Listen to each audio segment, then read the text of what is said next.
And we are live. Welcome, Commanders. Today we are helping Commander CMAS 01235 attempt Hydra solo fight, which is one of the hardest fights you can possibly do in anti-Hydra combat on your own. There's a very significant skill barrier to actually taking down a Hydra solo because it's a pretty long fight. It's about 55 minutes if you're doing it on a pretty good pace without re-exertions. And it requires a degree of consistency on a variety of dimensions, including fire rate and orbit range control, which make things pretty challenging as a whole. I think CMAS is flying with a standard 2M2S Chieftain flakless, which might actually speed the fight up to a degree. And the fact that he has a beam laser, by the way, will allow him to tell when the shield is down, even without having a Xeno scanner, which he has dropped. And my suggestion for an additional heatsink, which is something that is advisable when you face some pretty long exertion passages like the ones necessary to fight a Hydra. Now, note he's using the FSS filter trick. Look at where he has positioned his filter to the very rightmost of the signal cluster. That allows you to only select instances that have solo interceptors or canisters like probes and sensors, which makes it far, far more likely that you will find a Hydra solo.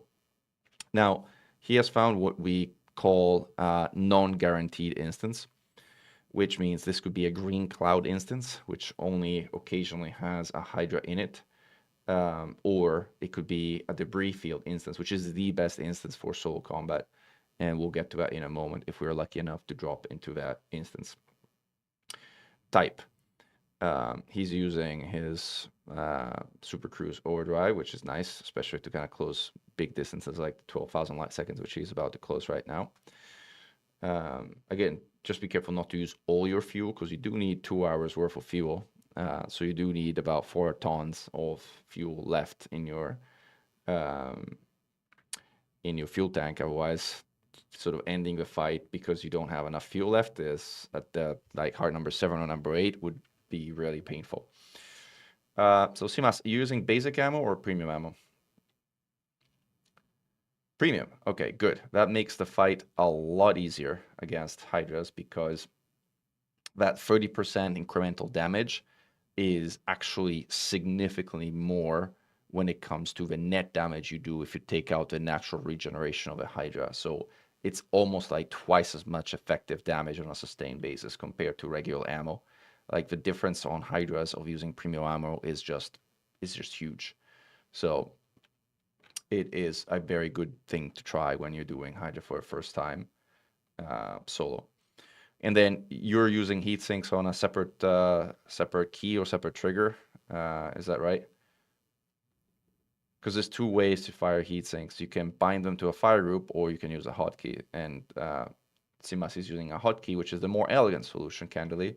Although it does come with a slightly higher cognitive load because you need to remember to fire heat sinks every 8 cycles of Gauss. Otherwise, you will lose heat sinks coverage and get hit and then typically panic. And then typically get hit, and then things go sideways. So again, it's less elegant to bind your heat sinks to a fire group, but it does help with cognitive load to a degree. This instance is completely empty, unfortunate, but I'm sure there's going to be others around here. Note that CMAS is in sector Pleiades, sector MIS B40. This is what we call the Hydra Zoo. This is the system where most of us, when we're in the business of hunting solo Hydras, we go. There was a historical reason why that was the case. That was because before a bunch of things were patched, this was the only system in the Pleiades that spawned solo Hydras.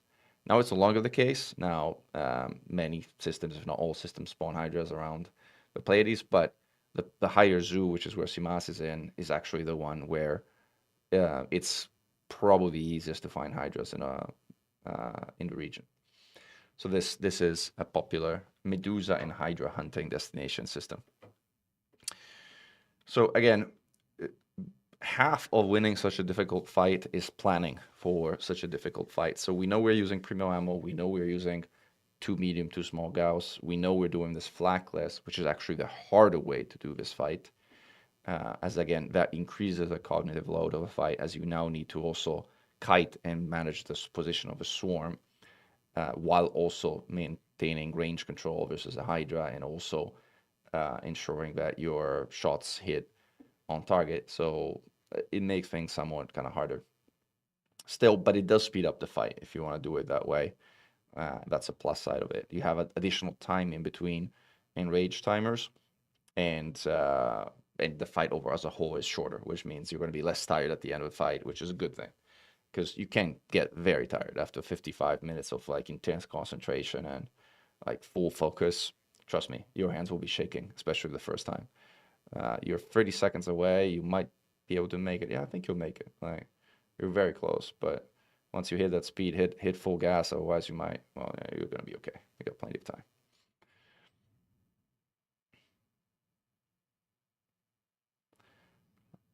This is a probe or sensor, so yeah.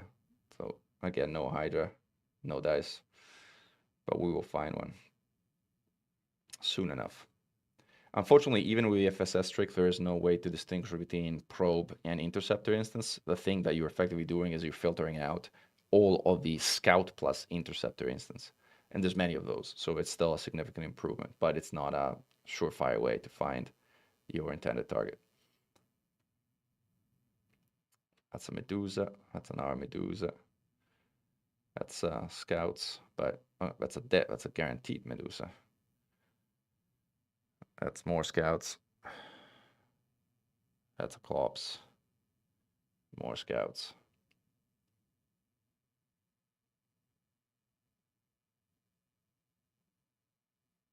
There you go. That's a guaranteed Hydra. And that's a high recommended instance because that is a debris field instance. Now, maybe Simas knows this already, but I'll say it for the sake of those watching and observing. Yeah, there's plenty of time.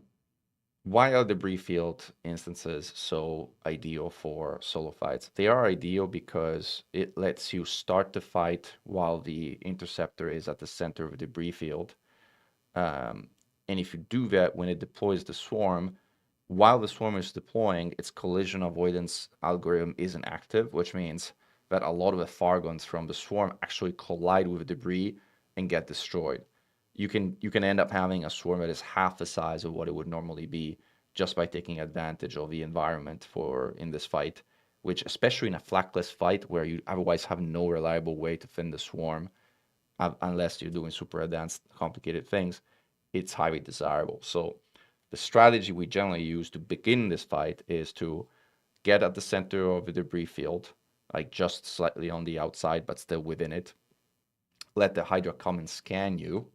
Let the Hydra turn away from you. And when the Hydra has turned away from you, you pop a heatsink and you open fire. You want to wait until the Hydra has turned away from you because it will have a few additional seconds before it engages and deploys the swarm. And those additional few seconds actually make quite a bit difference and if you're trying to exert it and begin the fight on your own terms. Now, one thing I also need to do here is I think I need to capture the audio of audio input capture application audio capture beta. There you go. Discord audio.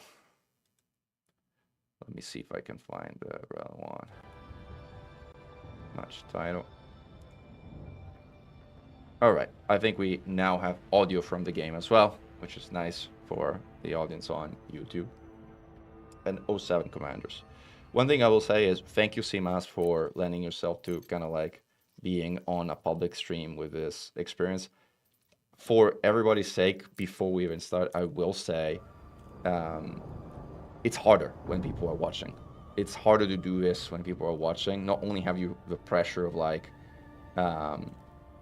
doing something that is inherently very hard, but you now have the pressure of kind of a lot of eyeballs on what you're doing. And to Simas's credit, like he's willing to do this, even though that will make it harder for him. So regardless of how this goes, like, appreciate the attempt and the effort and the willingness to kind of go through this to also enable others to learn from this little coaching experience that we're doing right now.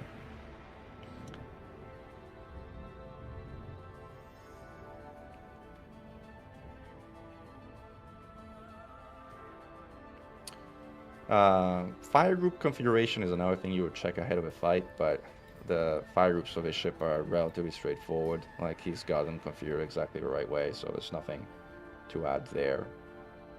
Just make sure you haven't configured a heatsink. If you had a scanner, but you unmapped the scanner, you might have already, but if not, you might have ended up with a heatsink that's still mapped. There you go, found it.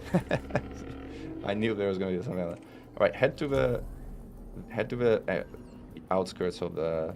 There you go. That's good position. Now let it come to you. Wait until deploy hard points while you're at it. There you go. Wait until it finishes scanning and turn away. When it's showing you its rear, that's when you open fire and you start going down and right or whichever direction you want to orbit, but slowly. You don't want to go too fast. Like, you don't want to hit maximum velocity at this stage in the fight. There you go. Range is good. Don't get too far. Don't get too far. Thrust forward and down. There. Good.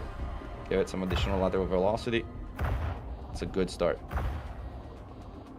Heatsink. Heatsink.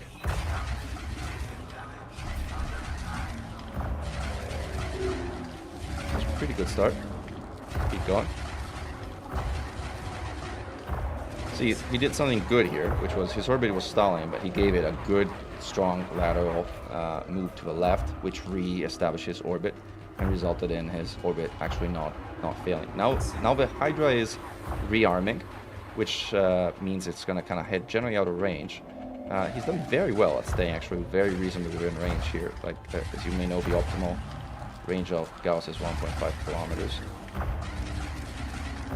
Now again his orbit is stalling, but again he's done a very good job at giving thrust upwards and maintaining that orbit going, and he has exerted the heart.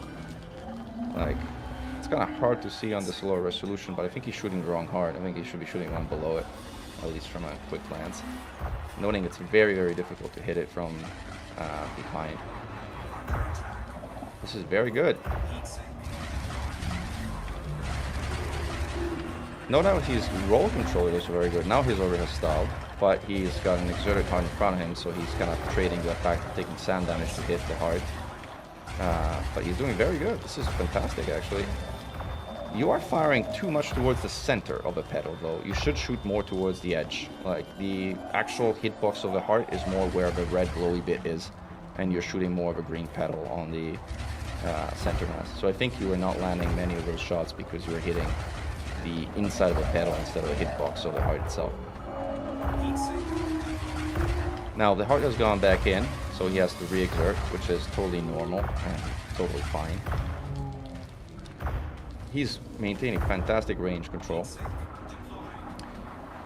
His fire rate is not the highest. Like, I think he's working on his overall stagger. He, I think, managed to avoid agitating the swarm right now.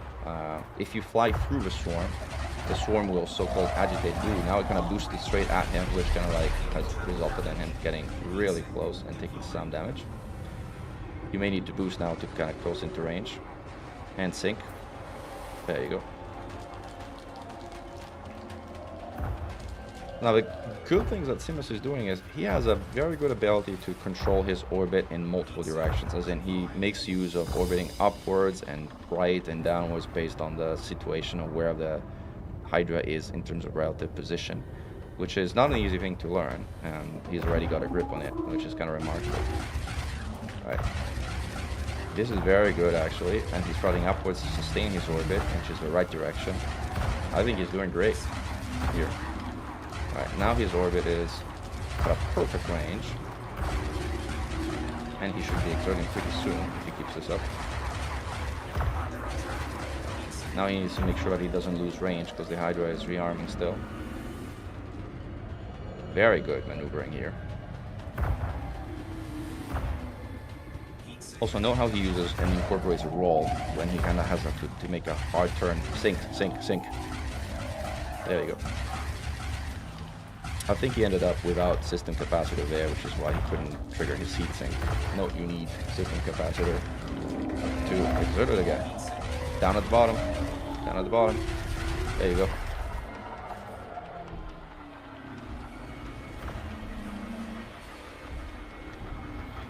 Now he has missiles incoming, which is tricky because like he has a choice between staying on target with a heart or de-agitating the swarm. He chose to de-agitate the swarm, which is a safer choice, which especially in later hearts is definitely a thing to do. I think that heart has already taken a lot of damage, so it should break any moment. There you go, and the heart is down. This is great. So now, let me actually start a timer for you, for the sake of like starting it. So the shield timer on a Hydra, if you don't beam down the shield, is 5 minutes and 19. So he has a lot of time. We all have a lot of time to sort of like repair, rearm, synthesize heat sinks, and basically keep going. Now, the first thing you want to repair is module reinforcement packages, because like those tend to be like the ones that, especially largest module reinforcement packages, which is the one that probably has taken the most damage, and which is the one he's repairing right now. Note that because his biggest MRP has not failed, he has taken very little module damage otherwise, and the amount of repair that MRPs take gets essentially multiplied. So you can repair MRPs a lot faster than you can repair other individual modules, which is why MRPs are so precious and so valuable. He should also synthesize heat sinks at this point in time. And because he had to re-exert, the other thing he'll probably want to do is an ammo check. He'll want to see like how much ammo he has left in his Guardian Gauss cannons. He only has 28 rounds, which means that if he wants to take a pass at the second heart and continue going in this fight, he will probably need to synthesize premium ammo in order to keep going. Otherwise, he will probably run out of ammo before he has a chance to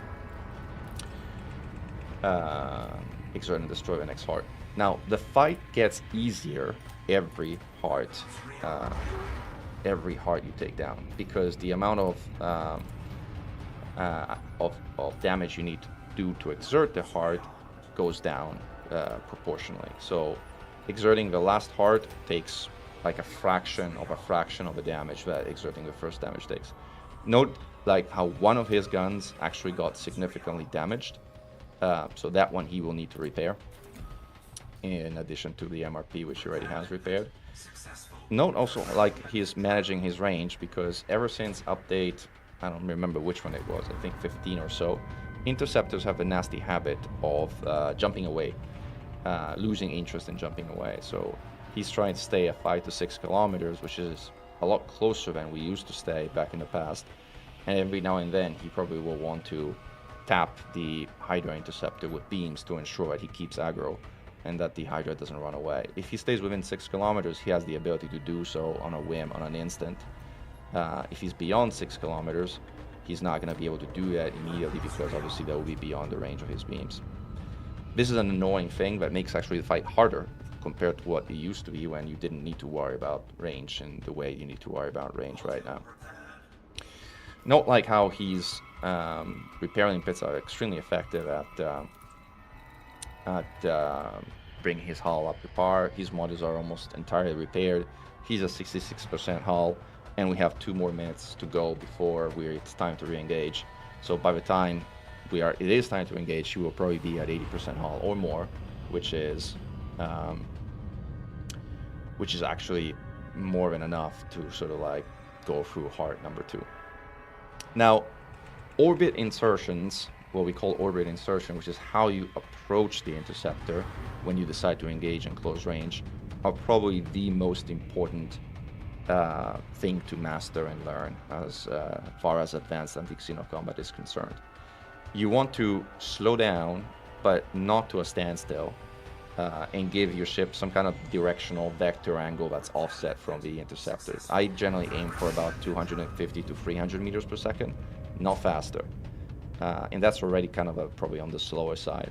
If you do that, you want let the interceptor essentially swing past you as it approaches you, and once it has swung past you, you kind of give it a hard thrust forward and counter motion to initiate that orbit while maintaining that close locked distance of between 1 to 1.5 kilometers. That's the ideal orbital insertion. If you insert with too much of a speed difference, then the scoid is going to swing past you and swing out of range. That is an insertion we would call too steep. If you insert when the interceptor just slowly catches up at you and never really passes you, and just inevitably at some point your orbit stalls because it's in your face, that's what we would call an orbit insertion that is too shallow. So finding that balance between a shallow insertion and a deep insertion is really one of the aspects of mastering anti-Hydra combat. Also, managing and handling the swarm position as you think about orbit insertion is important. Generally, you will want to have the swarm position in the opposite direction of where you're initiating your orbit. So if you're going downwards, you want the swarm to be up above the interceptor. If you're going right, you want to have the swarm to the left of the interceptor, and the like. There are some questions that I think we can talk about in the next 5 seconds. By the way, time, I'm calling time, Simas. The shield should be down. It's 5 minutes 19 now. So whenever you're ready to engage, you can go. I mentioned at 80%. Note how his swarm is now behind him and he's starting his orbit upwards. Upwards is not the most common direction to initiate an orbit. Personally, I would suggest rolling the ship and putting that swarm so it's above him, just because visibility is better. Like if you're going down, exactly like that, because visibility is better if you're going down. Now this is a generally shallow insertion. The Goid is kind of approaching him pretty slowly. It's workable, but he'll need to kind of like cut his speed quite a bit for the interceptor to come in range. See, he's struggling right now to get the interceptor, and the interceptor just swung past him because the insertion was too shallow. But that's okay. You can try to kind of keep at it. Just needs to manage a swarm right now. And he's almost in range. And now, notice that you have not synthesized one of the heat sinks. You have enough, so you're going to be okay. But again, just one of the things to control and check before you engage is to ensure you have all your heat sinks. Because those 3 missing heat sinks, actually 4 missing heat sinks, could come in handy if he needs to re-exert and stay in target. Note he's agitated the swarm right now, so he has to be careful, because that swarm is going to missile him when it turns around. So he probably needs to move left and away from the swarm to ensure that the missiles don't hit him when they do missile inevitably. There you go. But he's moving left and he's moving fast, so those missiles should be able to not hit him. There you go. Missiles are kind of harmlessly exploding at range of him. I would go and reset the swarm right now. Pop a heatsink or silent running, that's fine. Gotta get a heatsink there as well. Alright, there you go. And now you're in range. Good. Now you're in orbit and firing away. Keep firing away. Note the swarm is below you, so just... And you're very close to re-agitating the swarm, so... Good move, maneuvering.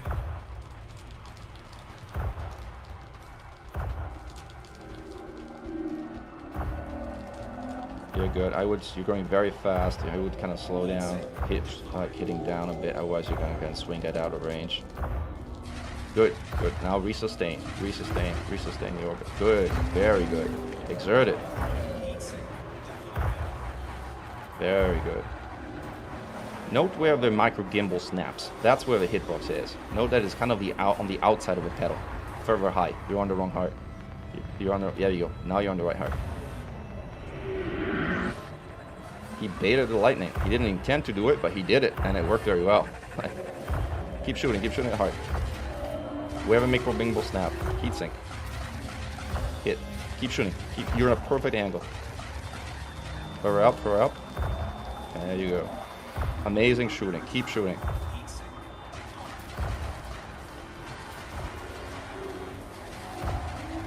Alright, it went back in, but that was some solid shooting on that heart. That was good.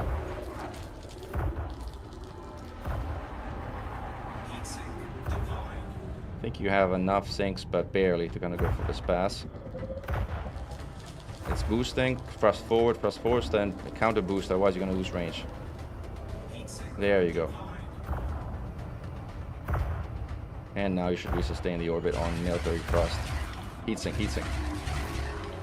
Alright, fire. Keep going.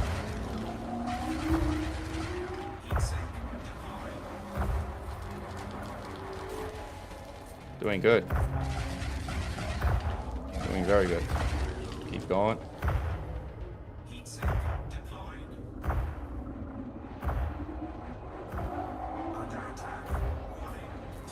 When you do exert, stop staggering, switch to full fire mode. Just make those shots count with 4 guns at the same time.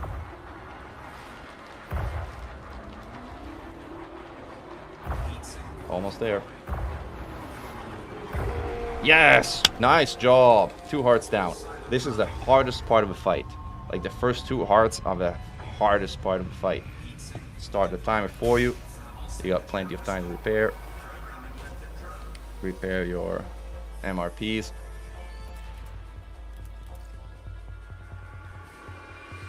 Okay. Watch your range, don't get too far away. Synthesize your heat sinks and repair your modules.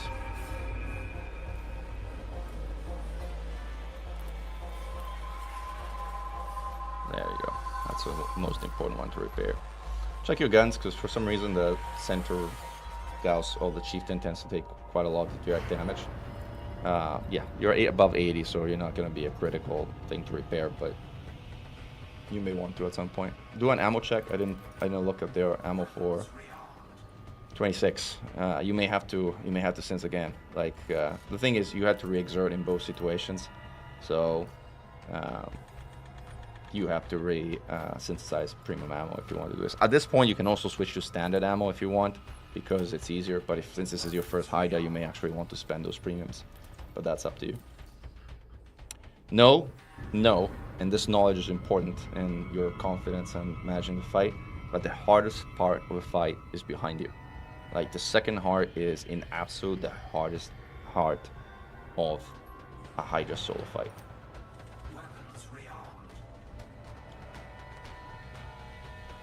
Now that we're chatting and CMAS is repairing, we have a bit of time to engage also with questions from the audience. You're welcome about joining the stream yesterday with Ghost Giraffe. It was a lot of fun and hopefully informative. A tutorial on how to set up your fire groups. I don't have a tutorial. I have for the builds I've designed, like the Titan Killer builds. I actually have in the description of those videos the recommended fire groups for those builds. So I actually talk about those. I haven't gone to actually create a video that explains why they are set that way, although I do generally talk about it when I kind of do the build videos and explain how the builds are meant to be used. I don't know if there'll be interest in having a video dedicated just to fire group configuration, but maybe there is. If there is, I'll probably put it on the docket of the things that at some point I'm gonna do. Cyritic is asking whether guards and shards are best. For Hydra solo fights, I personally think Gauss is king, especially when it comes to hard sniping, especially when it comes to hard destruction. It is just the most reliable weapon at hitting and destroying Hydra hearts.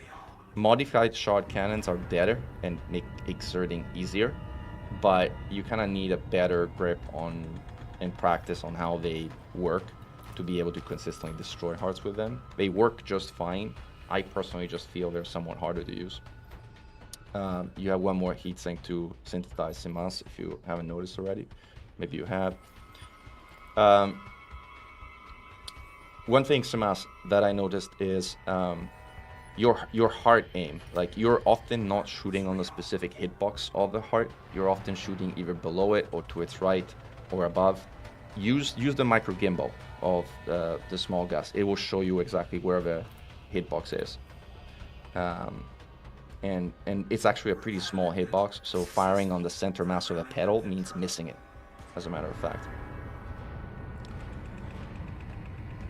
But you're doing great, man. Like, you've taken very reasonable amount of damage. You want to repair that 82% gun so that if you do take some damage in the next run, it doesn't malfunction. That's the only reason. Everything else is generally in combat shape, so you're good. We have 1 minute 20 seconds left, so you got time to continue repairing and the like.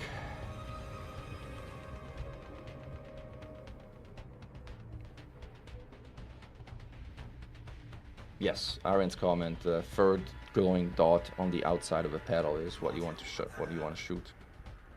It's actually harder to see with night vision. Again, if you want to fly with night vision and that's how you're used to it, CMAS, that's what you should do. But you should know that seeing where Hydra Heart's hitbox is, it's easier to do without night vision.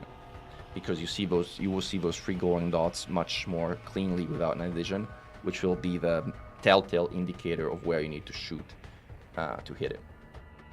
I find it harder to see with night vision.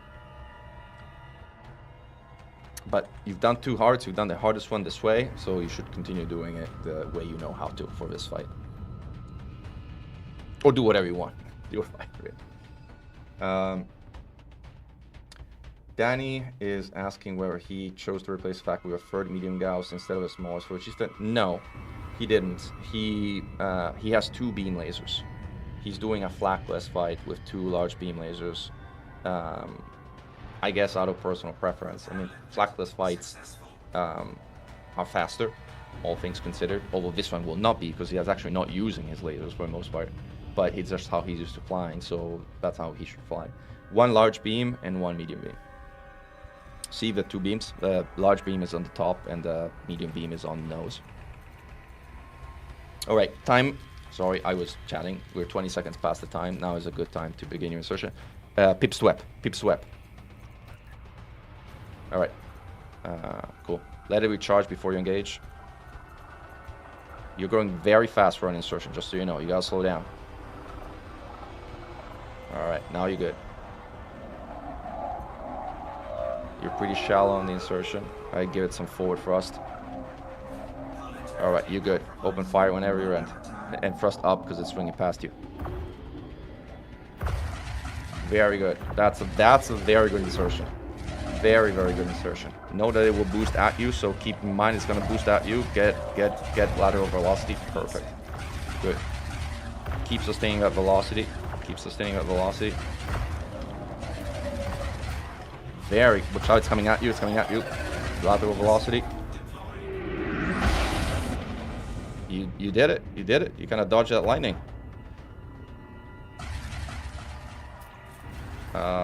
Yes. Good call trying to dodge those missiles. This is one of those situations where you probably want to abort and kind of try again. He's inside running to avoid getting hit and using a heatsink to kind of like... Also note one of your Gauss cannons is deactivated, probably because you were repairing it, which is probably why you didn't exert. There you go. But that insertion was great. Like, that was unfortunate. So now you have a choice. You can... Personally, my suggestion is, at this point, embrace the enrage, right? You are 28% hull. I would personally repair the ship up to 100% before you engage again and just let it embrace the enrage. That's like, enrage is the fact that at a certain time, without destroying a heart, the interceptor becomes what we call enraged. Which means, should I bait the enraged? If it is agitated, yes, and you should always test. If in doubt, always test the swarm. So test the swarm. But what I would do at this point is, I don't think you need to synthesize heat sinks on heart 3 with that thing. Like, just take your time, repair all the way up to 100%. Check your modules again, because you probably take some module damage as well. At least on your main MRP. There you go. Repair that as well. Check your ammo again. I think you're good. I think you have 60 or so rounds. If so, you're good. Yeah, no, you have plenty. You're good on ammo. You're good on ammo. So this is psychologically one of the hardest things to do and one of the hardest calls. Because like, typically, you're trying to rush to avoid the enrage. And you're like, oh crap, it's enraged. Now I screwed up. I made a mistake. And you become psychologically stressed and make it harder for yourself. However, what you rather need to do in those situations is embrace the fact that at this point, the fight is not going to get any harder for you. Beware, because sometimes when it's enraged, the swarm might go straight missile at you from when it launches. This was not the case, but just know that it can happen. So always keep some velocity in range. And in generally, unless you know for a fact that the swarm is in its standard state, always assume that it's agitated and always assume that it will missile you, and your life is going to be longer as a general rule. So anyway, the fight is not going to get any harder right now. The interceptor is not going to get any stronger, and it doesn't matter at what point in the future you destroy that final heart. Destroying the heart resets it so that it's no longer enraged. So it's you can take time now works in your favor. From the moment the fire god is enraged, time is in your favor. You no longer need to worry about time. You can take all the time in the world to repair, rearm, chill, go get a soda, whatever you feel like drinking and doing. It's like time is now your ally. The only thing you have to be extra careful about is agitating the swarm. Because if you agitate the swarm, when it does turn around after its agitation sort of little animation, then it will go kamikaze strike at you. And if you're not really prepared as far as range and velocity for that is concerned, that thing will end your fight. Most Hydra fights are ended by the swarm, not by the interceptor. It is the swarm that is the most dangerous thing in this fight, not its bigger brother, the Hydra. So just something to keep in mind. But Simas, you've been doing great. Like, that was unlucky that we forgot. I also should have probably reminded you to turn that gun back on, but neither of us picked up on it. It happens, right? There was no way you were going to get that exert with, well, it would have been really, really difficult to get that exert with just one M2S.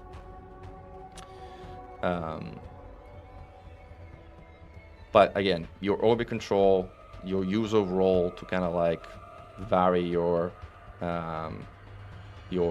aspect, your range control is very good. Your sustained fire rate isn't the best, but it's good enough, as you've seen from what we've just done. I think the one really small difference is hitting those actual hitbox of the heart, which you're actually not consistently doing, as I was mentioning earlier, and I see you kind of already noted. Like if you look for that kind of flashing third dot on the outside, yeah, and you're pretty close. All right, cool. You're managing range pretty effectively.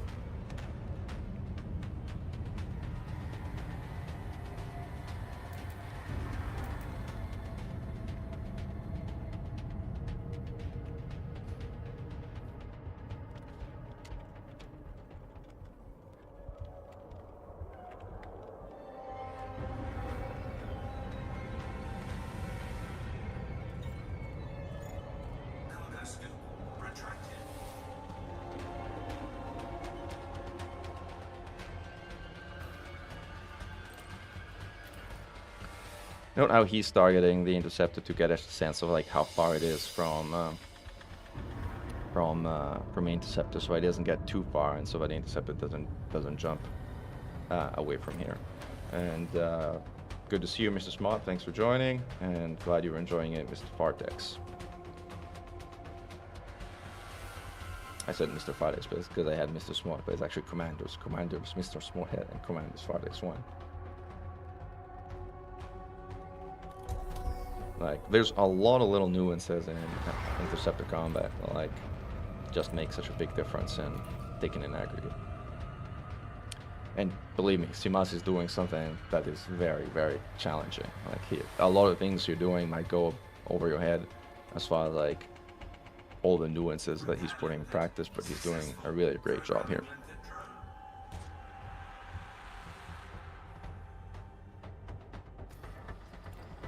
And now we wait and repair, and there is absolutely no hurry.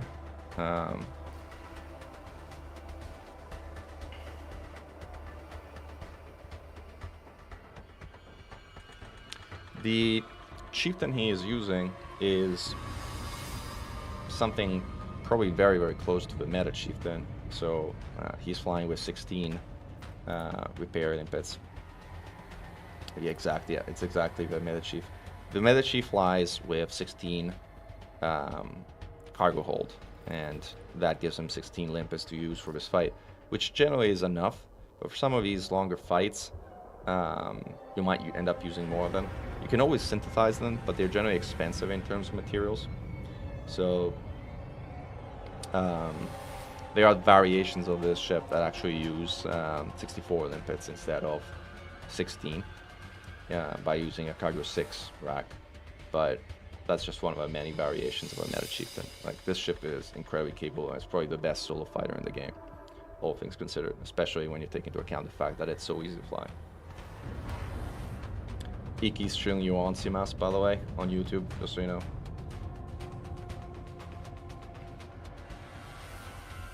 Sugar is asking to get back into Elite and fight Fargos. If there's a place you can fight lots of Fargos for money, you can find groups to do it. Yes, absolutely. That place is the Anti-Xeno Initiative. Just look up Anti-Xeno Initiative Discord and join the Discord, and you will find incredible resources to do exactly what you described.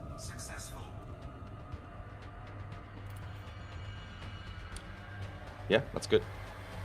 Again, you'll know whether it's missile formation, goes at 3 kilometers exactly, it will fire missiles at you. It hasn't, which means it's not a missile formation.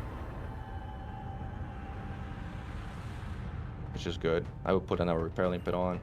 At 66, it's not bad, but since you have all the time in the world, I would just go all the way to 100.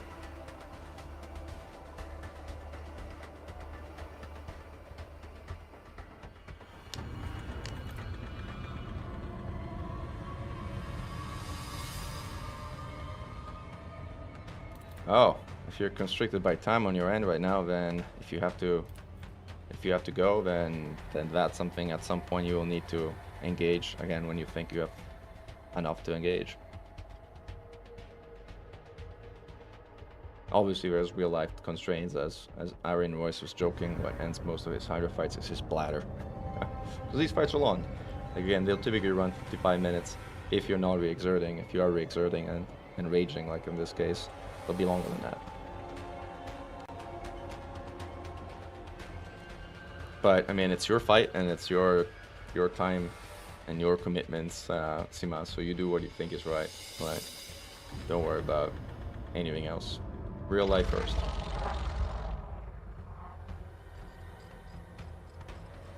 That is a ball. That's a spiral swarm. Dark Falco, he's fighting a Hydra and he is on heart number 3 in an enraged state.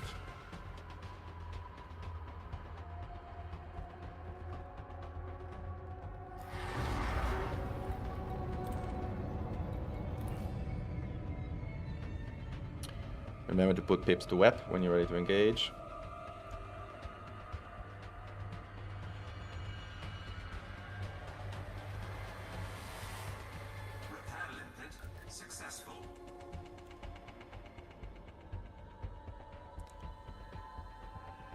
Alright, swarm up top, good. Slow down and create some angular velocity. You're going too fast for an orbit insertion, way too fast for an orbit insertion. Alright, that's better. Alright, you're going too fast downwards, it's going to swing past you. This is going to be a too shallow insertion. Oh, now you're good, now you're good, now you're good. You fixed it, you corrected it. Cool. Alright, okay, whenever you're ready. Thrust hard forward or you will lose range. And down, or some direction.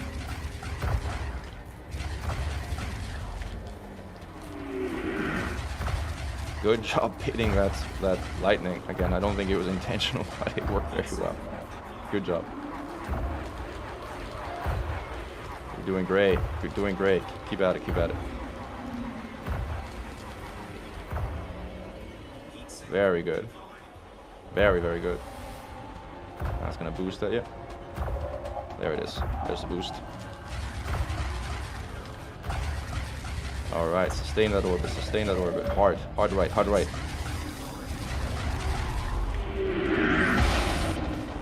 Boost again.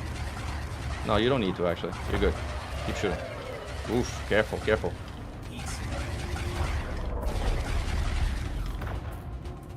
So now he's agitated the swarm. He's gotta let that swarm fire its kamikaze volley, so he needs to get the hell out of there. Exactly.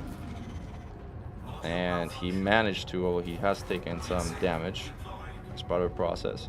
This is where basically you need to call abort on the attack run and try again, because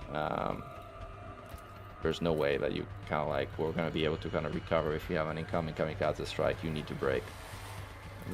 He's lost his MRP, he's taken a bit of damage also on the other modules at this point, so you can recover from this situation. Like, again, once things are enraged, all you need to do is have enough materials for synthesis to basically repair. to repair all the modules that you need. But again, if you're time constrained, that's going to be challenging, right? Because it's going to take some time to repair all the damage that he's taken in this pass. Danny's asking if he could fly at the center to reset the swarm. Well, technically you could. However, because the swarm is enraged, because Fargoth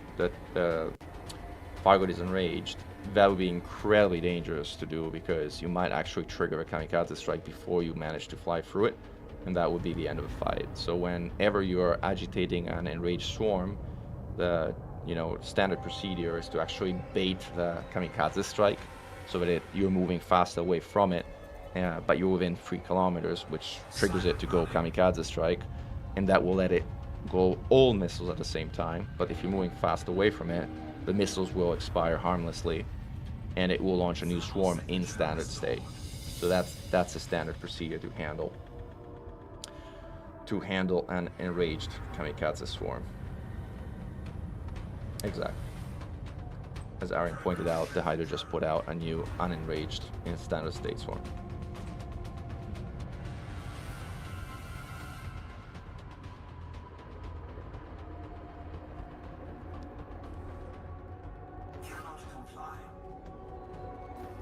Yeah, noting that the baiting maneuver is different from the reset maneuver. Reset maneuver means fly straight through it again. The baiting maneuver means fly at a big wide angle away from it, but get within 3 kilometers so that it kind of triggers missiles, but they're kind of like don't actually catch you.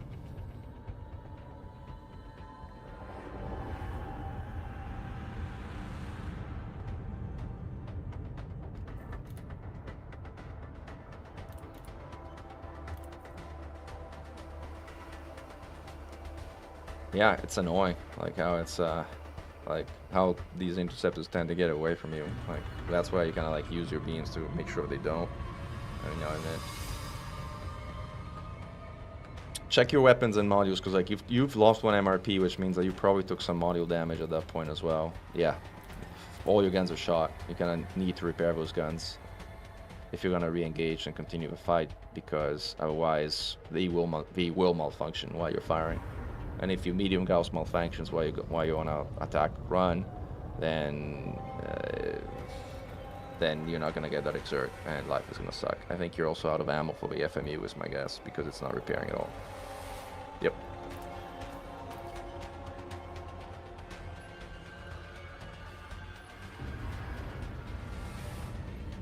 Well, you don't need to synthesize heat sinks since you're on hard 3.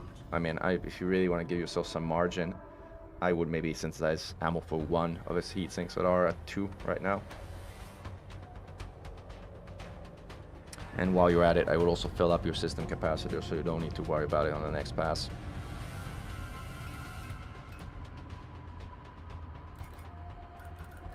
There you go. Careful not to go too far away. You're almost at 8 kilometers.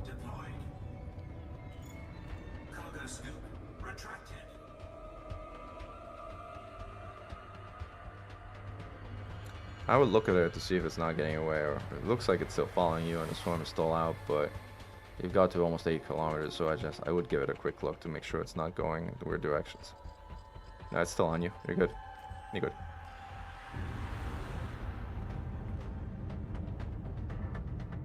You may want to put in a repair link by repairing the modules as well. Might as well use the time.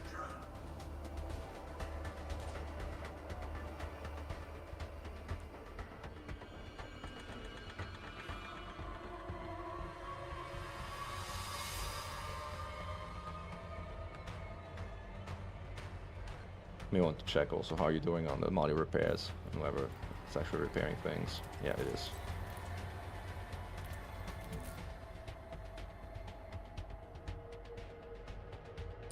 So that's the thing about getting hit by Fargoth missiles. Fargoth missiles do damage to a large number of modules at the same time, which can wreak havoc on your module integrity.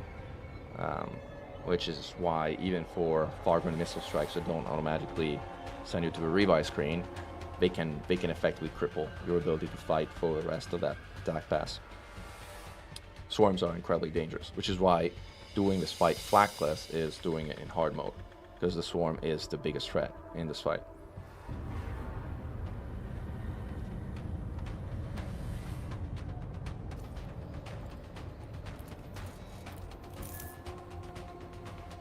In general, you want your models to be above 80%, as the chances models will malfunction goes up exponentially below 80%. So, like,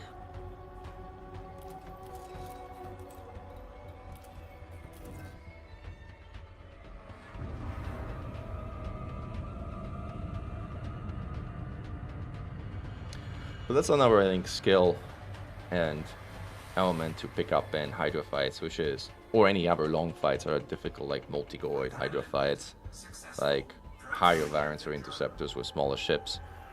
And that simple principle is never give up. Like, these ships can repair themselves to all practically full health, and so long as you have stocks of materials to synthesize the things that you're going to need, you can get the ship basically back into its original fighting state at almost any point in the fight. So you should keep that in the back of your mind, knowing, okay, this fast I took a bunch of damage, but you know what? Just gonna sit and repair for a little bit while chilling, and I'm gonna be in tip-top shape in a little bit and be ready for another pass. And hey, Jerry, thanks for joining. All right, that's I think the last gun you need to repair in a substantial manner. Have a look at the power distributor, because like that's another thing that if it malfunctions, it's kind of like you're good on power distributor for now. I think just barely, but yeah. Like if your power distributor malfunctions, it'll do weird things to your pip configurations, and it can screw up your orbiting or firing, or like, yeah, a malfunctioning power distributor is a bad thing.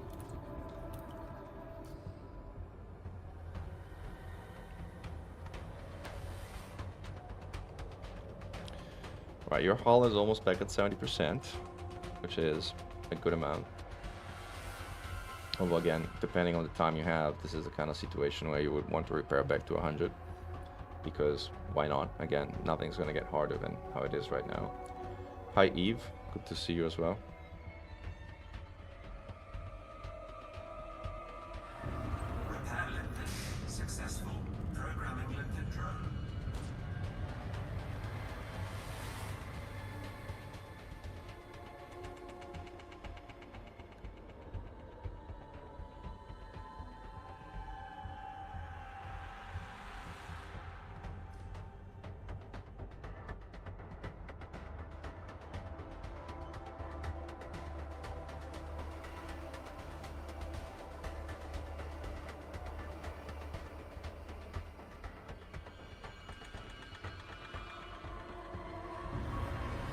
Hydra fights where your ship is faster than a Hydra, it's not uncommon for them to be sort of long wars of attrition where you do a pass and then you spend a good amount of time repairing before you do another pass. It's up to you if you want to repair that. You're out of ammo again. You're out of AFMU ammo.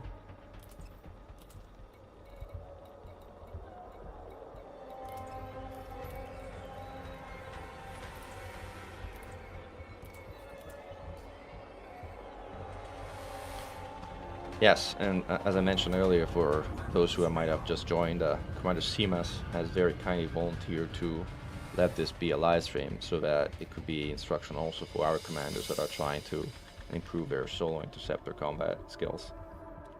And that may just benefit from some of the tips and tricks that we're discussing in this fight.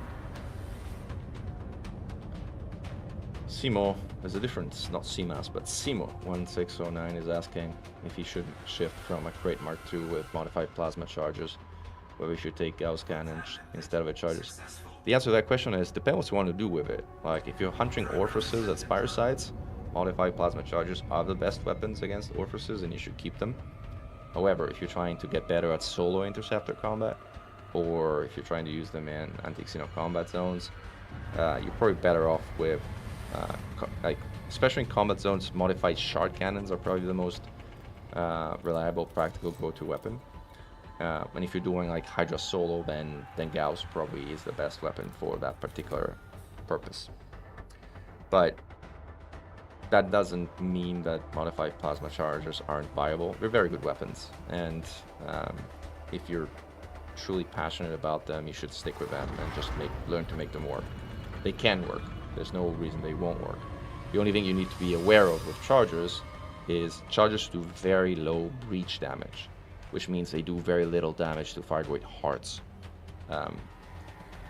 Firegrade Hydra hearts in particular are extremely tanky, which means that with plasma chargers you will need to land a lot of shots, and chances are you will need to re-exert, sometimes multiple times, to be able to take down a heart, unless you are pinpoint precise with your aim, which with chargers is hard to do because they're not hit scan weapons like ours. Alright, here we go with pass. Alright, you are good on velocity. Alright, go sustain that orbit and open fire.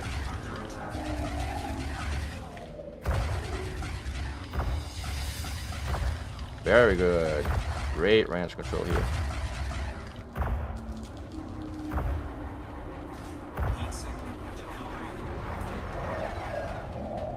That was you have to boost again, boost again, boost again, boost again. No. Good. So this is the basic of boost orbiting, is you never only boost once. You always boost in pairs, right? Otherwise the single boost is going to drift you out of range. The second boost is what actually reforms your orbit. In general, in the Chieftain, you don't want to boost orbit unless you know what you're doing, because you don't need to. A Chief orbits fantastic even without boost. It orbits even better with boost, but boost orbiting is very hard. Like, you really need to know what you're doing and have some practice to kind of get the hang of it. So for what like Simas is trying to do here, ooh, exert, nice. You're gonna take some damage, but you're gonna do more damage. So no, you're firing center mass. You have to fire on the external side. Follow the micro gimbal. See the micro gimbal? There you go. Again. You missed there.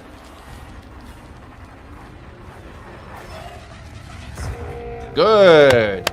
Way to go! That was fantastic. Awesome. Very, very good pass. Look at how little damage you took. You also have half of your ammo still. You don't need to synthesize ammo for a next pass unless you really want to be super conservative. You barely have to repair. That was great. Let me start the actual stopwatch for you so we know. But you do need to synthesize heat sinks. That you need to do. Alright, very well done, Simas. 3 hearts down. And the fight gets easier. Enrage is gone. At this point, the enrage has been reset. So that's one less thing to worry about. Do know that you have agitated the swarm. So before you start the next pass, make sure you reset that swarm, or you will have a nasty surprise.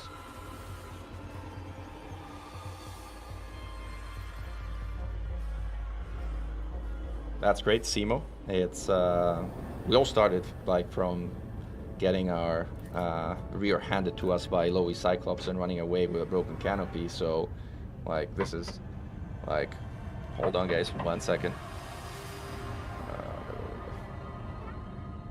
1 sec.